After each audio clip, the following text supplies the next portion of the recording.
What is up, everybody? Random Random Man here, bringing you my first movie review of 2017, yet it is for a 2016 release, and it is for the film adaptation of Fences.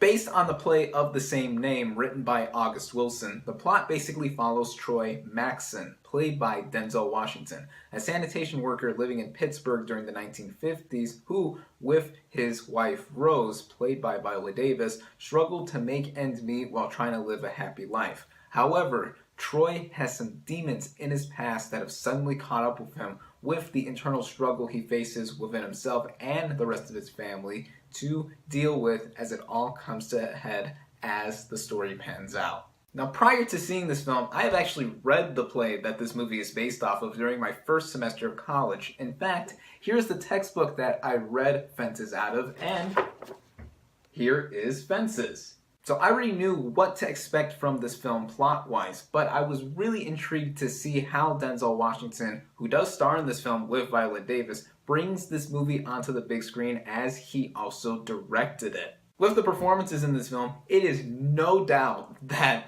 Denzel Washington and Viola Davis are at the top of their game acting-wise. They have previously done a Broadway revival of this play prior to doing this film, for which they each received Tony Awards for their performances, and they are both phenomenal in their roles, but also having intimate chemistry that bounce off of each other like a ball hitting a wall, because they know this stuff like the back of their hand. They've already done this play before, playing the same characters. This also goes with the rest of the ensemble cast, as this is a predominantly African-American ensemble, which is accurate to the play that this movie is based off of, but I get to see some faces that I don't really recognize at all prior to this movie interacting with heavyweights like Washington and Davis. With the screenplay, August Wilson did write the script for this movie, adapting his own play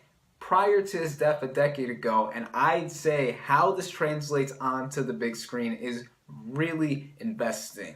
This movie does really show that it is based off of a play, and it's both a great and not so great thing, as I'll mention later on, because we get to see these performances really be dynamite in a mostly one setting kind of film. A lot of this movie takes place around the Maxson household, whether inside or in the backyard. But this makes for something engaging with how the characters do interact with each other once again, and the chemistry being really, really intimate, but also just how scenes drag out just by characters simply talking. Now, from the onset or at face value, you can say that the movie would be boring in that regard, but that does make for some interesting conversations. The dialogue is really authentic to the time period and the setting that this film does take place in. And in terms of adaptation from page to screen, I read some parts of this play after seeing this film, and strips of dialogue are ripped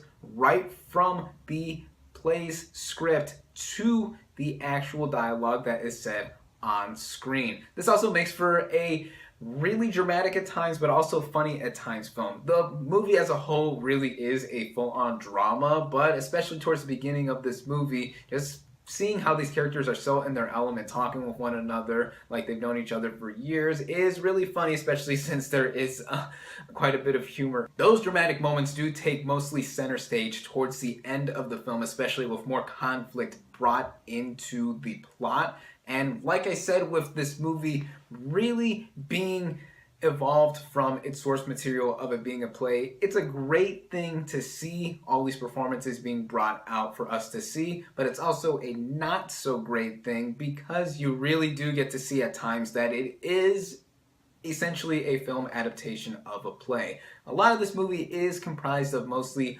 long scenes that last for maybe 10-20 minutes on end, maybe a little longer. There's quite a bit to take in with this film, especially since it is a lengthy one, running at a little over 2 hours, 2 hours and 15 minutes.